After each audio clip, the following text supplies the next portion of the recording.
भक्तों राधे राधे, जय श्री कृष्ण। भक्तों 3 मई 2026 यानी रविवार को पड़ रही है ज्येष्ठ महीने की कृष्ण पक्ष द्वितीया तिथि। और दोस्तों ये वह तिथि है जो ज्येष्ठ महीने में पड़ने वाली सबसे बड़ी तिथि है, क्योंकि ये रविवार के दिन पड़ रही है। और हमारे हिंदू धर्म में इसका बहुत ही बड़ा और विशेष महत्व होता है। अगर कभी भी मौका लग जाए और ज्येष्ठ महीने की द्वितीया तिथि रविवार को पड़ जाए तो आप लोगों को सिर्फ और सिर्फ 11 गेहूं के दाने वाला उपाय तो अवश्य ही करना चाहिए, क्योंकि इन दोनों तिथियों का संयोग बहुत ही कम आता है। इसी के साथ भक्तों जब भी ज्येष्ठ महीने की द्वितीया तिथि पड़े तो आप लोगों को सिर्फ और सिर्फ 11 गेहूं के दाने वाला उपाय तो अवश्य करना।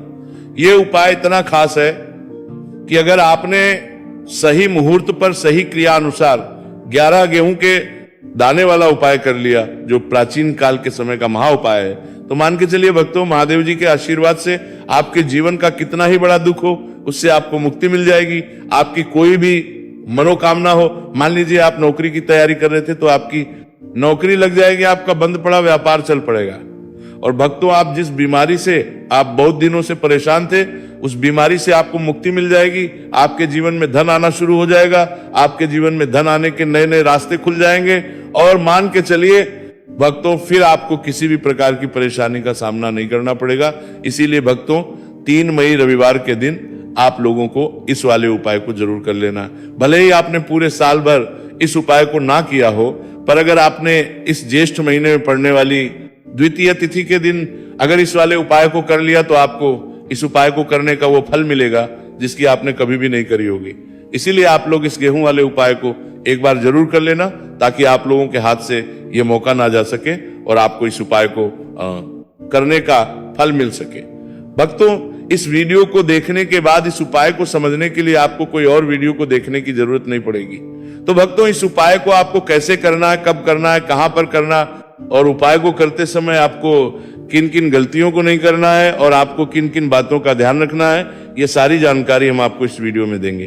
तो चलिए भक्तों उपायों को शुरू करते हैं। अगर आप भी चाहते हैं कि महादेव जी का आशीर्वाद आप पर सदैव बना रहे तो वीडियो को लाइक करें, चैनल को सब्सक्राइब करें और कमेंट बॉक्स में हर हर महादेव जरूर लिखें। और अपने फायदे के लिए, गरीबी दूर करने के लिए इस वीडियो को पूरा देखकर जाना। यदि आज आपने वीडियो को बीच बीच में से देखा, काट काट कर देखा, तो जीवन में आपको कभी सफलता हासिल भी नहीं होगी। भक्तों ये 3 मई रविवार द्वितीया तिथि का दिन ये इतना खास होता है, इतना महत्वपूर्ण होता है। देखा गया कभी कभी बड़े बड़े पूजा पाठ अनुष्ठान से जो मनोकामना पूर्ण नहीं होते, वो 3 मई रविवार के दिन एक छोटे से उपाय करने से ही आपकी मनोकामना पूर्ण हो जाती है। अब हम समझते हैं इस वाले उपाय को हमें करना किस समय है। इस 11 गेहूं के दाने वाले उपाय को हमें ज्येष्ठ महीने के रविवार के दिन करना किस समय है। तो देखिए इस उपाय को करने का जो समय है वह सुबह का समय है और शाम का समय है। अब देखिए यहां पर हम मुख्य रूप से सुबह का समय नहीं बोलेंगे, क्योंकि 3 मई रविवार द्वितीया तिथि का दिन है और इस दिन प्रदोष काल के समय का बहुत महत्व होता है। बाकी अगर सुबह के समय भी करेंगे तो भी अच्छा होगा, उसमें कोई भी दिक्कत वाली बात नहीं है। तो चलिए जानते हैं इस विशेष उपाय के बारे में। लेकिन उससे पहले एक प्रार्थना, अगर आप इस चैनल पर नए हैं तो आप इस वीडियो को लाइक करें, चैनल को सब्सक्राइब करें और कमेंट बॉक्स में आप अपनी राशि, अपना नाम जरूर डाल दें, क्योंकि हम राशि से भाग्य भी बताते हैं और भाग्य में चल रही परेशानियों को दूर करने के लिए वो आसान से आसान उपाय भी बताते हैं। तो चलिए अब हम अपने सबसे पहले उपाय की बात कर लेते हैं। भक्तों अगर रविवार के दिन द्वितीया तिथि पड़ जाए तो इस दिन आपको 11 गेहूं के दाने वाला उपाय तो अवश्य करना चाहिए। देखो ये उपाय यदि आपके जीवन में कर्जा बहुत अधिक है, आपके जीवन में संकट बहुत अधिक रहते हैं, आपके ऊपर बहुत अधिक विपदा आ रही है, बार बार आपको अपने व्यापार में और अपने धन में हानि देखने को मिल रही है कि आपको प्रत्येक कार्य में हानि हो रही है, तो आपको ये उपाय करना चाहिए। देखिए इस उपाय के लिए आपको 11 गेहूं के दाने आपको लेने हैं, ठीक है। 11 दाने लेने के बाद में आपको जरूरत होगी चावल के दानों की, 11 चावल के दाने और 11 गेहूं के दाने और चावल के दाने खंडित नहीं होने चाहिए। अब आप कहोगे पंडित जी गेहूं कहां से लेने हैं? देखो आपको किसी भी किराना स्टोर पर गेहूं के दाने आपको आसानी से मिल जाएंगे, जाकर ले लेना, ठीक है ना। 11 गेहूं 11 चावल के दाने लेने हैं। साथ ही साथ आपको एक तांबे का लोटा है और उस तांबे के लोटे में आपको जल भरना है। जल आपका खुद के घर का होना चाहिए, मंदिर का नहीं होगा। अब आप ये सब सामग्री लेकर पहुंच जाओगे महादेव के शिवलिंग के पास में शाम के टाइम पे प्रदोष काल में। देखो जब आप ये उपाय कर रहे हो तो अपना फेस रखना उत्तर दिशा, नॉर्थ डायरेक्शन की तरफ। अब यहां पर जो मैं आपको क्रम बताने जा रहा हूं ना, उस मेरे क्रम को बहुत ध्यान से सुनिए। महादेव को अगर कोई सबसे प्रिय है ना, तो उनकी सबसे छोटी पुत्री जिनका नाम है माता अशोक सुंदरी, जो आपके पास में चावल 11 दाने हैं ना, उन चावल के 11 दानों को माता अशोक सुंदरी के स्थान पर आपको अपना नाम और गोत्र बोलते हुए समर्पित कर देने हैं, है ना। और चावल के दानों को रखने के बाद में जो आपके पास में तांबे का लोटा है ना, उस तांबे के लोटे को कहीं पे भी हम जल नहीं चढ़ेंगे। सिर्फ और सिर्फ माता पार्वती का जो हस्तकमल आपको दिख रहा है, यहीं पे गोल गोल आपको समर्पित करना है, उसी जल को, और कहीं नहीं। ना तो माता अशोक सुंदरी के स्थान पर, ना तो शिवलिंग के ऊपर, सिर्फ आपको यहाँ पे गोल गोल जलाधारी पर आपको उस जल को समर्पित करना है। अब आपके पास में बचे हुए हैं 11 गेहूं के दाने और बचे हैं। उन्हीं 11 गेहूं के दाने को आपको अपनी मनोकामना, अपने विशेष कहते हुए महादेव के शिवलिंग के ऊपर अगर आप द्वितीया तिथि के दिन प्रदोष काल में समर्पित कर देते हैं, तो आपकी जो भी मनोकामनाएं होंगी, जो भी विश होंगी, महादेव पूरी जरूर करते हैं। अन्न को समर्पण करने से, उस खासकर गेहूं को समर्पण करने से हमारी इच्छाएं पूरी होती हैं। और अगर वह दिन रविवार द्वितीया तिथि का दिन हो, तब तो इससे सुंदर संयोग कुछ भी नहीं हो सकता। आपकी इच्छाओं को पूरा करने के लिए स्पेशल बहुत प्यारा सा उपाय आप सभी को जरूर करना है। ध्यान में रखिएगा, यह उपाय प्रदोष काल में करना है। भक्तों, भगवान शिव के शिवलिंग पर 33 कोटि देवी देवताओं का वास होता है। अगर हम शिवलिंग के सामने कुछ भी उपाय करते हैं तो हमारे सभी देवी देवता हमसे खुश हो जाते हैं। ये उपाय आपको अवश्य करना है। देखो, सुबह के टाइम नहीं कर सकते, ठीक है। अब बात करते हैं अगले उपाय की। देखो, इस उपाय के लिए आपको लेना है एक गोल बाती का दीपक। आप चाहे तो मिट्टी का ले सकते हैं, या फिर घर से शुद्ध आटा मढ़कर उसका दीपक आप तैयार कर सकते हैं। इसके बाद आपको लेना है शुद्ध गाय का घी। अगर वो नहीं है तो कोई भी देसी घी इस्तेमाल कर सकते हैं, जिससे आपको दीपक प्रज्वलित करना है। देखो, अब ये सब सामग्री लेकर आपको जाना है प्रदोष काल में आपके घर पर तुलसी जी के घेरे के पास में। देखो, ये उपाय तो आपको अवश्य करना है। देखो, वहां पहुंचकर सबसे पहले वो दीपक आपको प्रज्वलित कर देना है और का 11 बार जाप करना है। उसके बाद आपको अपने सीधे हाथ में थोड़ी हल्दी लेकर उस दीपक में अपना नाम और गोत्र बोलते हुए डाल देना है। उसके बाद माता लक्ष्मी से आपको प्रार्थना करना है कि हे महालक्ष्मी, हमारी सभी दुख तकलीफों को दूर करो। हे महादेव, हमारे सब दुख कष्टों को खत्म करो। इस भावना से आपको ये उपाय करना है। चलिए, अब बात कर लेते हैं दूसरे उपाय की। भक्तों, आप सभी जानते हैं कि रविवार द्वितीया तिथि का दिन समर्पित होता है भगवान महादेव को, या कि माता पार्वती को द्वितीया तिथि का दिन समर्पित होता है। और जब भी हम शिवलिंग के ऊपर कोई भी उपाय करते हैं, तो इससे हमें एक साथ भगवान महादेव की और माता पार्वती की कृपा प्राप्त हो जाती है। देखिए भक्तों, रविवार के दिन किया जाने वाला यह सबसे खास और सर्वश्रेष्ठ उपाय है। 7 चने की दाल लेनी है। देखिए, आप 7 चने की दाल भी ले सकते हैं, या फिर 11 भी ले सकते हैं, 21 या फिर 108 चने की दाल ले सकते हैं। यदि आप 21 चने की दाल लेते हैं तो यह आपके उपाय के लिए अत्यधिक सर्वोत्तम होता है। तो इस प्रकार से आप कम से कम 7 चने की दाल ले सकते हैं, और अधिक से अधिक आप 108 चने की दाल ले सकते हैं। अब देखिए, इसी के साथ में आपको मात्र 1 लोटा शुद्ध जल लेना होगा तांबे के पात्र के अंदर अपने ही घर से, और साथ ही में आपको मात्र 1 से 2 गू के टुकड़े भी लेने हैं। देखिए, रविवार द्वितीया तिथि का दिन भगवान महादेव को होता है। आपको ये जो सारी सामग्रियां हैं, इन्हें लेकर के पहुंच जाना है भगवान शिव के मंदिर में। इस उपाय को आप सुबह से लेकर के शाम तक किसी भी समय में कर सकते हैं, लेकिन यदि आप शाम के समय इस उपाय को करते हैं तो ये उपाय आपके लिए और अधिक सर्वोत्तम होता है। तो यदि आपको प्रदोष काल के समय में मिल जाता है तो फिर आप प्रदोष काल में भी कर सकते हैं, या फिर आप पूरे ही दिन में किसी भी समय इस उपाय को कर सकते हैं। शिव मंदिर पहुंचने के बाद सबसे पहले तो आपको दक्षिण दिशा में बैठ जाना है।